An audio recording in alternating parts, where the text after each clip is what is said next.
Studio One should be a terrific opening to the season. The studio theaters were originally envisioned as performances that had two ballets, one revival and one brand new work. So Val Caniparoli's Swipe, which has been so successful for us, will be the revival. And then the new work is by Darrell Moultrie, who was first introduced to the Richmond audience through the New Works Festival. What really intrigued me about the new piece that he proposed this time is that he wants it to be multimedia. And he's going to base it on dancers' stories about what ballet means to them.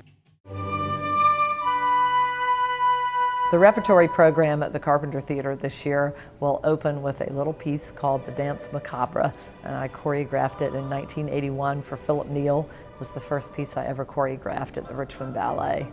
And the reason it's going to be on this program is actually twofold. We're celebrating the 40th anniversary of the School of the Richmond Ballet. The other reason is that we open on Halloween. Mozartiana is one of my favorite of Balanchine's ballets. I think the choreography is just sublime, and the music is by Tchaikovsky on variations on a theme of Mozart. It just doesn't get much better than that. And it also is in recognition of the 40th anniversary of the School of the Richmond Ballet, because it has 4 tiny baby ballerinas in it, along with the company ladies and company gentlemen.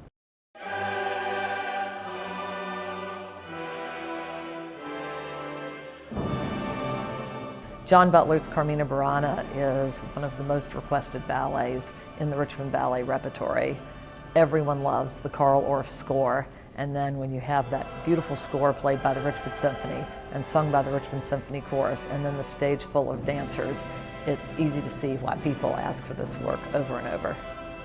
John Butler came to Richmond Ballet in the late 1980s, and we became close friends. And I promised him that we would help keep his work alive, which is no chore.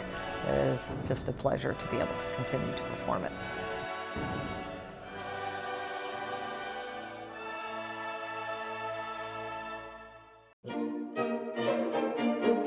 Of course, it wouldn't be the holidays without the Richmond Ballet Nutcracker, and we are so honored that people seem to love to come back year after year to this tradition in this community. And we work every year to make little changes and to make it just a little better than it was the year before. So we look forward to that this year.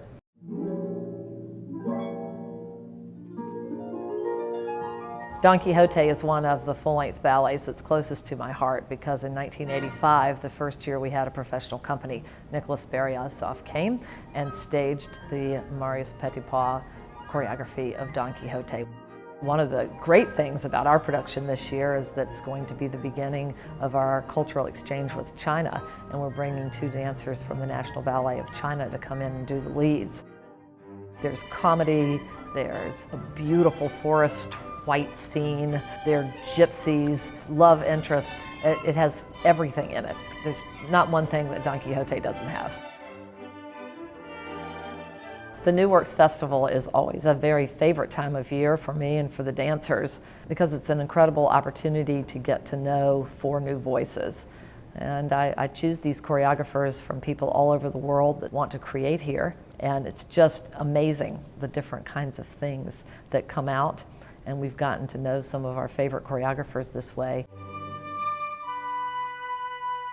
Liebeslieder Walzer has been one of my favorite ballets back from my dancing days in the 70s. It's one of the most precious ballets in the New York City Ballet repertory, and they don't let it out very often. It's just 4 couples, so they have to be really strong dancers, not only technically, but artistically.